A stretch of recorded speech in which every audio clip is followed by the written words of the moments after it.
എല്ലാവർക്കും അസ്ത്രയുടെ പുതിയൊരു ക്ലാസ്സിലേക്ക് സ്വാഗതം. നമ്മൾ ഇന്ന് പഠിക്കാൻ പോകുന്ന നവോത്ഥാന നായകൻ ബ്രഹ്മാനന്ദ ശിവയോഗി. ബ്രഹ്മാനന്ദ ശിവയോഗി ജനിച്ച വർഷം 1852, അന്തരിച്ചത് 1929. 1852 ജനിച്ചു, 1929 അന്തരിച്ചു. അദ്ദേഹത്തിന്റെ ബർത്ത് പ്ലേസ് പാലക്കാട് ജില്ലയിലെ കൊല്ലങ്കോടാണ്. പാലക്കാട് ജില്ലയിലെ കൊല്ലങ്കോട്. അദ്ദേഹത്തിന്റെ റിയൽ നെയിം, യഥാർത്ഥ നാമം കാരാട്ട് ഗോവിന്ദമേനോൻ. യഥാർത്ഥ നാമം എന്താണ്? കാരാട്ട് ഗോവിന്ദമേനോൻ. അപ്പൊ അദ്ദേഹം ജനിച്ചത് എവിടെയാണ്? പാലക്കാട് ജില്ലയിലെ കൊല്ലങ്കോട്. അദ്ദേഹത്തിന്റെ റിയൽ നെയിം എന്താണ്? കാരാട്ട് ഗോവിന്ദമേനോൻ. അദ്ദേഹം അറിയപ്പെടുന്ന, he is also known as പുരുഷസിംഹം, ഗുരു ഓഫ് എത്തിസ്റ്റ്, നിരീശ്വരവാദികളുടെ ഗുരു, സ്വാമി ഓഫ് ആലത്തൂർ സ്വാമികൾ, സിദ്ധമുനി. ഇത്രയും പേരുകൾ നമ്മൾ ഓർത്തു വെക്കണം. ഇത് ഇമ്പോർട്ടന്റ് ആണ്, എക്സാമിന് ചോദിച്ചിട്ടുള്ളതാണ്. അദ്ദേഹത്തിന്റെ റിയൽ നെയിം എന്താണ്? കാരാട്ട് ഗോവിന്ദമേനോൻ. അദ്ദേഹം അറിയപ്പെടുന്ന മറ്റു പേരുകൾ ഏതൊക്കെയാണ്? പുരുഷസിംഹം, guru of atheist, Swami of Alathur, സിദ്ധമുനി. ഏതൊക്കെയാണ്? നാളെ പറയൂ. പുരുഷസിംഹം, ഗുരു ഓഫ് എത്തിസ്റ്റ്, നിരീശ്വരവാദികളുടെ ഗുരു, സ്വാമി ഓഫ് ആലത്തൂർ സ്വാമികൾ, സിദ്ധമുനി. അപ്പൊ ആലത്തൂർ എന്നുള്ളത് പാലക്കാട് ജില്ലയിലാണെന്ന് അറിയാലോ. അപ്പൊ അത് വെച്ച് കണക്ട് ചെയ്യാം. സ്വാമി ഓഫ് ആലത്തൂർ. പിന്നെ അദ്ദേഹം ഒരു നിരീശ്വരവാദിയായിരുന്നു. അപ്പൊ ഗുരു ഓഫ് എത്തിസ്റ്റ്. അപ്പൊ അദ്ദേഹത്തിന്റെ ജന്മസ്ഥലം എവിടെയാണ്? പാലക്കാട് ജില്ലയിലെ കൊല്ലങ്കോട്. യഥാർത്ഥ നാമം കാരാട്ട് ഗോവിന്ദമേനോൻ. അറിയപ്പെടുന്ന 4 പേരുകൾ ഒന്നുകൂടി ഓർത്ത് പറഞ്ഞേ. ഇത് റിപ്പീറ്റ് ചെയ്ത് പറയുന്നത് അത് നിങ്ങളുടെ മനസ്സിൽ കയറാൻ വേണ്ടിയിട്ടാണ്. നമുക്ക് ഒരുപാട് നവോത്ഥാന നായകന്മാരെ പഠിക്കാനുണ്ട്. അപ്പൊ അത് റിപ്പീറ്റ് ചെയ്ത് പറയുന്നത് നിങ്ങൾ ഒന്നിച്ച് എന്റെ കൂടെ പറഞ്ഞ് അത് പഠിക്കുക കേട്ടോ. അപ്പൊ പറയൂ, ഏതൊക്കെയാ 4 പേരുകള്? പുരുഷസിംഹം, guru of atheist, Swami of Alathur and സിദ്ധമുനി. The founder of Ananda Mahasabha. Ananda മഹാസഭയുടെ founder ആരാണ്? ബ്രഹ്മാനന്ദ ശിവയോഗി. അപ്പൊ ബ്രഹ്മാനന്ദ ശിവയോഗിയുമായി ബന്ധപ്പെട്ടിട്ട് എക്സാമിന് ചോദിക്കുന്ന ചോദ്യങ്ങളിലെ നമ്മൾ നോട്ട് ചെയ്യേണ്ട കാര്യം, ആനന്ദം എന്ന് തുടങ്ങുന്ന ഒരുപാട് സഭയായിക്കോട്ടെ, റിലീജിയൻ ആയിക്കോട്ടെ, ദർശനായിക്കോട്ടെ, കൃതികളായിക്കോട്ടെ, ആനന്ദ ദർശനം, ആനന്ദമതം, ആനന്ദ കുമ്മി, അങ്ങനെ ആനന്ദം വെച്ച് പറയുന്ന എല്ലാ ക്വസ്റ്റ്യൻസും ആൻസർ എന്തായിട്ടാ വരിക? ബ്രഹ്മാനന്ദ ശിവയോഗി ആയിരിക്കും എന്റെ ആൻസർ വരിക. എക്സെപ്ഷൻ ഉണ്ട്. ആനന്ദ ലഹരി ആരുടെയാണ്? ശങ്കരാചാര്യരുടെയാണ്. ആ ഒരെണ്ണം മാത്രം ഒഴിച്ച് ബാക്കിയുള്ള ഓൾമോസ്റ്റ് എല്ലാതും എന്താണ്? ആൻസർ എന്തായിരിക്കും വരിക? ബ്രഹ്മാനന്ദ ശിവയോഗി. അപ്പം ഓർഗനൈസേഷൻ ആനന്ദ മഹാസഭ ആരുടെയാണ്? ബ്രഹ്മാനന്ദ ശിവയോഗി. അതിന് മൗത്ത് പീസ് ആണ് സാരഗ്രാഹി. എന്താണ്? Saragrahi. Ananda Mahasabha mouthpiece Saragrahi. The religion founded by Brahmananda Swami Sivayogi. Brahmananda ശിവയോഗിയുടെ ഫൗണ്ട് ചെയ്തിട്ടുള്ള റിലീജിയൻ ഏതാണ്? ആനന്ദമതം. അദ്ദേഹം ഫൗണ്ട് ചെയ്തിട്ടുള്ള റിലീജിയൻ ആണ് ആനന്ദമതം. ദ പ്രൊപ്പൗണ്ടർ ഓഫ് ആനന്ദ ദർശനത്തിന്റെ പ്രൊപ്പൗണ്ടർ ആരാണ്? ബ്രഹ്മാനന്ദ ശിവയോഗി. അപ്പൊ അദ്ദേഹത്തിന്റെ ഓർഗനൈസേഷൻ ഏതായിരുന്നു? ആനന്ദ മഹാസഭ. അതിന്റെ മൗത്ത് പീസ് ഏതായിരുന്നു? സാരഗ്രാഹി. റിലീജിയൻ, അദ്ദേഹം ഫൗണ്ട് ചെയ്തിട്ടുള്ള റിലീജിയൻ ഏതാണ്? ആനന്ദ മതം. അദ്ദേഹം എന്ത് ദർശനത്തിന്റെ പ്രൊപ്പൗണ്ടർ ആയിരുന്നു? ആനന്ദ ദർശനം. ക്ലിയർ അല്ലേ? അടുത്ത് നോക്കാം. Siddhashramam of Brahmananda Sivayogi located at. എവിടെയായിരിക്കും? അദ്ദേഹം പാലക്കാടാണല്ലോ ജനിച്ചത്. അവിടെ തന്നെയായിരിക്കും, Alathur. Siddhashramam of Brahmananda Sivayogi located at Alathur. Brahmananda ശിവയോഗിയുടെ കോളേജ് എവിടെയാണ്? അതെന്താണ്? ആലത്തൂരാണ്. ആലത്തൂർ 2 കാര്യങ്ങളുണ്ട്. ഒന്ന് സിദ്ധാശ്രമം, ഒന്ന് അദ്ദേഹത്തിന്റെ college, Brahmananda Sivayogi college. The book written by Brahmananda Sivayogi for spreading the awareness of education among വുമൻസിന്റെ ഇടയിൽ വിമൻസിനെ എഡ്യൂക്കേറ്റ് ചെയ്യുന്നതിനെ പറ്റിയിട്ടുള്ള അവയർനെസ് കൊടുക്കാൻ വേണ്ടി അദ്ദേഹം അദ്ദേഹം എഴുതിയിട്ടുള്ള ഒരു പുസ്തകമാണ് എന്ത്? Sthree Vidyaposhini. The book written by Brahmananda Shivayogi. എന്തിനു വേണ്ടിയിട്ട്? For the awareness of education among women. ഏതാണ്? സ്ത്രീ വിദ്യാപോഷിണി. അപ്പോൾ നമ്മൾ ഓർക്കണം, വിദ്യാപോഷിണി സഭ ആരുടെയായിരുന്നു?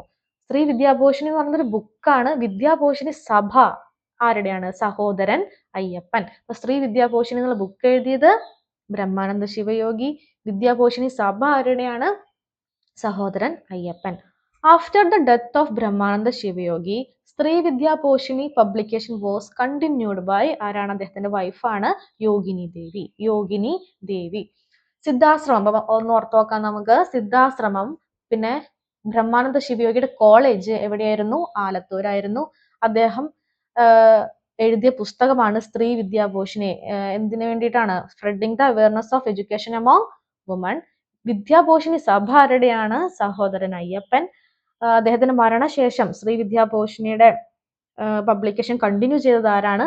അദ്ദേഹത്തിന്റെ ഭാര്യയായിട്ടുള്ള യോഗിനി ദേവി. Disciple of Brahmananda Sivayogi Vagbhatanandan. ബ്രഹ്മാനന്ദ ശിവയോഗിയുടെ ഫേമസ് ആയിട്ടുള്ള ശിഷ്യനാണ് Vagbhatanandan. Who ridiculed the monk for their stomach. അതായത് ഭിക്ഷാടകരായിട്ടുള്ള സന്യാസികളെ ഉദരനിമിത്തം എന്ന് പറഞ്ഞ് പരിഹസിച്ചത് ആരാണ്?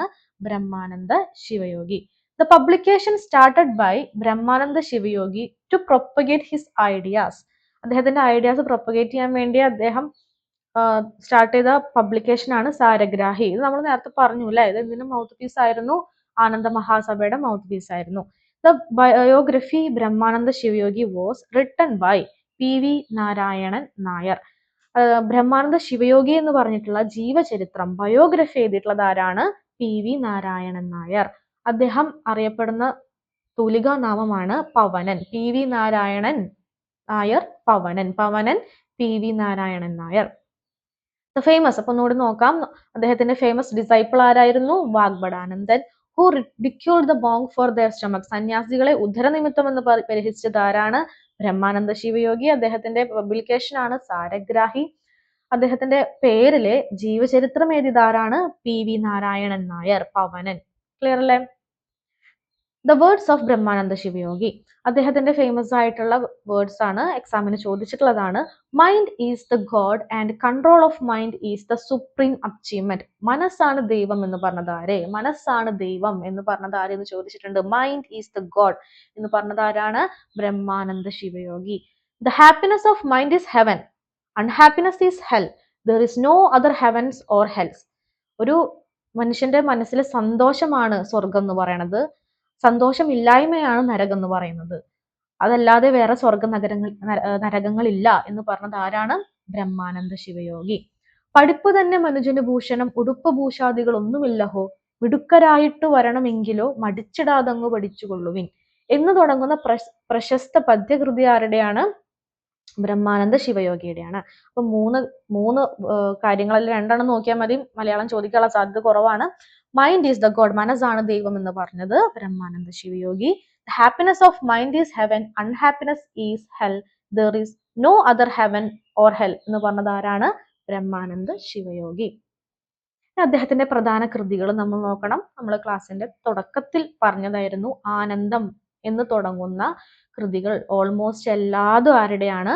ബ്രഹ്മാനന്ദ ശിവയോഗിയുടെയാണ്. എക്സെപ്റ്റ് ഏതാണ് പറഞ്ഞത്? ആനന്ദലഹരി. അത് ആരുടെയാണ്? ശങ്കരാചാര്യർ. അപ്പൊ നമുക്കൊന്ന് വായിച്ചു നോക്കാം.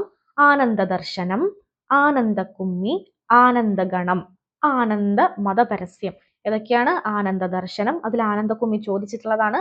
ആനന്ദ ദർശനം, ആനന്ദക്കുമ്മി, ആനന്ദഗണം, ആനന്ദ മതപരസ്യം, ആനന്ദ സൂത്രം, ആനന്ദ വിമാനം, ആനന്ദ കൽപ്പമുദ്രമം. ഓക്കെ, ജസ്റ്റ് ഒന്ന് വായിച്ചു വെക്കുക കേട്ടോ. അടുത്തത് നോക്കാം. സിദ്ധാനുഭൂതി. ഇത് നമ്മൾ പഠിച്ചു വെക്കണേ. സിദ്ധാനുഭൂതി, ശിവയോഗ രഹസ്യം, രാജയോഗ രഹസ്യം. സിദ്ധാനുഭൂതി, ശിവയോഗ രഹസ്യം, രാജയോഗ രഹസ്യം.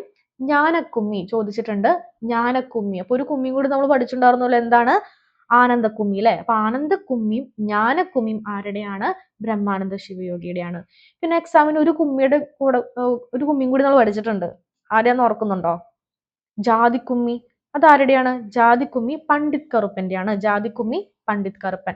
അപ്പൊ ആനന്ദക്കുമ്മി, ജ്ഞാനക്കുമ്മി ആരുടെയാണ്? ബ്രഹ്മാനന്ദ ശിവയോഗി. ജാതിക്കുമ്മി ആരുടെയാണ്? പണ്ഡിറ്റ് കറുപ്പൻ. മോക്ഷപ്രദീപം, വിഗ്രഹാരാധന ഖണ്ഡനം, സ്ത്രീ വിദ്യാഭൂഷണി. മോക്ഷപ്രദീപം എഴുതിയത് ബ്രഹ്മാനന്ദ ശിവയോഗി. അദ്ദേഹം ഒരു നിരീശ്വരവാദിയാണ്. അതുകൊണ്ട് വിഗ്രഹാരാധന ഖണ്ഡനം, വിഗ്രഹാരാധന ഖണ്ഡനം. മോക്ഷപ്രദീപ ഖണ്ഡനം എന്ന് പറഞ്ഞിട്ടൊരു കൃതിയുണ്ട്. അത് ആരുടെയാണ്? ചട്ടമ്പി സ്വാമികളാണ്. അത് ബ്രഹ്മാനന്ദ ശിവയോഗിയുടെ ഈ മോക്ഷപ്രദീപത്തെ എതിർത്തുകൊണ്ട് അദ്ദേഹം എഴുതുന്നതാണ് മോക്ഷപ്രദീപ ഖണ്ഡനം. അപ്പൊ മോക്ഷപ്രദീപം, വിഗ്രഹാരാധന ഖണ്ഡനം, സ്ത്രീ വിദ്യാഭൂഷണി ആരുടെയാണ്? ബ്രഹ്മാനന്ദ ശിവയോഗി. അപ്പോൾ നമുക്ക് ഒന്നും കൂടി ഓർക്കാം. സിദ്ധാനുഭൂതി, ശിവയോഗ രഹസ്യം, രാജയോഗ രഹസ്യം, ജ്ഞാനക്കുമ്മി, മോക്ഷപ്രദീപം, വിഗ്രഹാരാധന ഖണ്ഡനം, സ്ത്രീ വിദ്യാഭൂഷണി. ഇതിൽ ഏറ്റവും കൂടുതൽ ഓർത്ത് വെക്കേണ്ടത് ജ്ഞാനക്കുമ്മി, ആനന്ദക്കുമ്മി, ജാതിക്കുമ്മി. ആ കൺഫ്യൂഷൻ നമ്മൾ ശ്രദ്ധിക്കണം കേട്ടോ. The biography of Brahmananda Shivayogi, which was written by K. Bhiman Nair. ഏതാണ്? അസത്യത്തിൽ നിന്ന് സത്യത്തിലേക്ക്, അസത്യത്തിൽ നിന്ന് സത്യത്തിലേക്ക്. The book which studies about the literary work of Kumaran Ashan, written by M.K. Sanu. എന്താണ്? അശാന്തിയിൽ നിന്നും ശാന്തിയിലേക്ക്. ഇതൊരു കൺഫ്യൂസിങ് ഫാക്റ്റ് ആണ്, നോക്കുക. പ്രീവിയസ് ക്വസ്റ്റ്യൻസ് നമുക്ക് നോക്കാം. A social reformer from Malabar who was the contemporary of Srinarayana Guru. മലബാറിൽ നിന്നും ശ്രീനാരായണ ഗുരുവിന്റെ സമകാലീനനായ മലബാറിലെ സോഷ്യൽ റിഫോമർ അതാരാണ്? ബ്രഹ്മാനന്ദ ശിവയോഗിയാണ്. പ്രീവിയസ് ക്വസ്റ്റ്യൻ ആണ്. ശ്രീനാരായണ ഗുരുവിന്റെ സമകാലീനനായ മലബാറിലെ സോഷ്യൽ റിഫോമർ ആരാണ്? Brahmananda Sivayogi. The book written by Brahmananda Shivayogi for spreading the awareness of education among women. ഏതായിരുന്നു? സ്ത്രീ വിദ്യാപോഷിണി. സ്ത്രീ വിദ്യാപോഷിണി. ഏതായിരുന്നു വർഷം? 1899. അപ്പൊ സ്റ്റേറ്റ്മെന്റ് ചോദ്യങ്ങളിലൊക്കെ ഇത് ചോദിക്കാം, വർഷമൊക്കെ ഓർത്ത് വെക്കണം. ഹൂ ഫൗണ്ടഡ് ആനന്ദ മഹാസഭ? ആനന്ദ മഹാസഭ ആരാണ്? ബ്രഹ്മാനന്ദ ശിവയോഗി. അതിന്റെ മൗത്ത് പീസ് ഏതായിരുന്നു? സാരഗ്രാഹി അല്ലെ. അടുത്ത് നോക്കാം. The book Ananda Guru Geeta written by. The book Ananda Guru Geeta written by Brahmananda Sivayogi. The book Mokshapradeepam. Mokshapradeepam ആരാണ്? ബ്രഹ്മാനന്ദ ശിവയോഗി. മോക്ഷപ്രദീപ ഖണ്ഡനം ആരാണ്? Chattampi Swami. Mind is god who said this. ആരാണ്? മനസ്സാണ് ദൈവം എന്ന് പറഞ്ഞത് ആരാണ്? Brahmananda Sivayogi. Who is known as guru of atheist. നിരീശ്വരവാദികളുടെ ഗുരു ആരാണ്? Brahmananda Sivayogi. Whose idea is Anandajathi. Anandajathi ആരുടെ ഐഡിയ ആണ്? ബ്രഹ്മാനന്ദ ശിവയോഗി. അപ്പൊ ഇത്രയും കാര്യങ്ങൾ മനസ്സിലായി എന്ന് വിചാരിക്കുന്നു. 1-2 തവണയൊക്കെ ഇത് റിവൈസ് ചെയ്യണം. 3-ൽ കൂടുതൽ തവണ റിവൈസ് ചെയ്ത് കഴിഞ്ഞാലേ നമുക്കിത് കൺഫ്യൂഷൻ ഇല്ലാണ്ട് എഴുതാൻ പറ്റുള്ളൂ. അപ്പൊ എല്ലാവരും പഠിക്കുന്നു എന്ന് പ്രതീക്ഷിക്കുന്നു. എല്ലാവർക്കും വിജയാശംസകൾ നേരുന്നു. Thank you.